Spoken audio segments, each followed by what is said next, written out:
మంత్రాల పకీరు చెప్పే మాయ మంత్రం కథ కదే చంటోళ్లను భయపెట్టే భూచోడి కథ కదే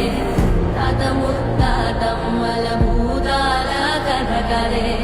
విక్రమాదిత్యుడు చెప్పిన వేదాళుడి కథ కదే దీపము నుండి దెయ్యం వచ్చే అల్లావుద్దీన్ కథ కదే ఇది ముడత చర్మం ముసలి చెప్పే కథ లాంటి నిజమే